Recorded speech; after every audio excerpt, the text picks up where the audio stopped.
Rema hari ini, Pengkhotbah 11 ayat 6. Taburkanlah benihmu pagi-pagi hari, dan janganlah memberi istirahat kepada tanganmu pada petang hari, karena engkau tidak mengetahui apakah ini atau itu yang akan berhasil, atau kedua-duanya sama-sama baik.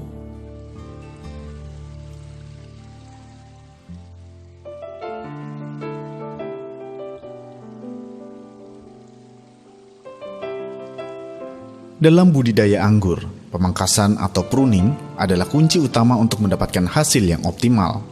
Pruning pada tanaman anggur dilakukan dengan menggunduli tanaman anggur tersebut dari beberapa daun-daun dan rantingnya. Ini adalah teknik memanipulasi tanaman anggur untuk membuat tanaman anggur seolah-olah seperti di tempat asalnya yang beriklim subtropis. Karena saat musim gugur, seluruh daunnya rontok. Namun saat musim semi, mereka akan tumbuh dengan klaster bunga yang baru. Dengan melakukan pemangkasan tersebut, tidak hanya membantu tanaman anggur untuk berbuah, tetapi juga sekaligus menata bentuk tanaman agar berkembang sesuai dengan keinginan sang pemilik tanaman. Pada masa pruning, petani akan memangkas, memotong, dan membersihkan daun dan ranting yang sudah tidak rapi.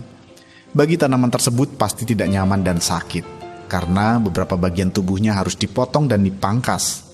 Jika mereka memiliki perasaan, pasti mereka akan merasa tidak terima, kecewa, bahkan marah terhadap sang petani. Namun jika kita memperhatikan, hasil akhir yang didapat adalah tanaman akan bertumbuh dengan baik, berbuah lebat, daun dan rantingnya juga akan lebih teratur serta indah dipandang. Dapatkah kita bayangkan bagaimana jika sebuah tanaman menolak saat akan dipruning? Ya, tanaman tersebut akan tumbuh dengan liar, tidak terarah, buah yang dihasilkan pun tidak akan maksimal. Sama halnya dengan sebuah tanaman, Tuhan pun sering melakukan pruning atas kita, agar hidup kita semakin terarah, menjadi lebih baik, dan menghasilkan buah yang lebat. Dibutuhkan pertolongan Roh Kudus untuk dapat meresponi dengan benar masa pruning ini, karena segala proses yang Tuhan izinkan terjadi semata-mata karena Tuhan begitu memperhatikan dan menginginkan kehidupan kita bertumbuh dengan baik. Mintalah tuntunan Roh Kudus agar dapat melihat kebaikan Tuhan atas setiap peristiwa atau kejadian yang kita alami, sehingga kita dapat menjalani dengan penuh ucapan syukur dan tetap percaya pada Tuhan.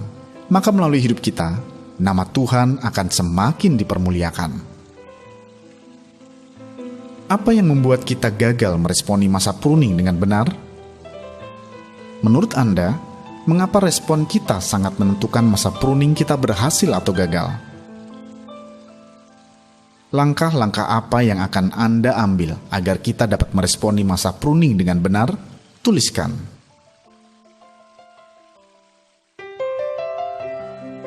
Bapa, kami percaya kehendak-Mu yang terbaik atas hidup kami.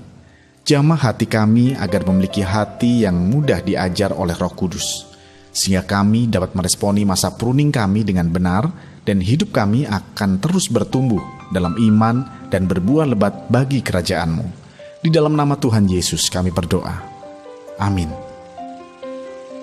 Respons kita pada masa pruning sangat menentukan pruning berhasil atau gagal.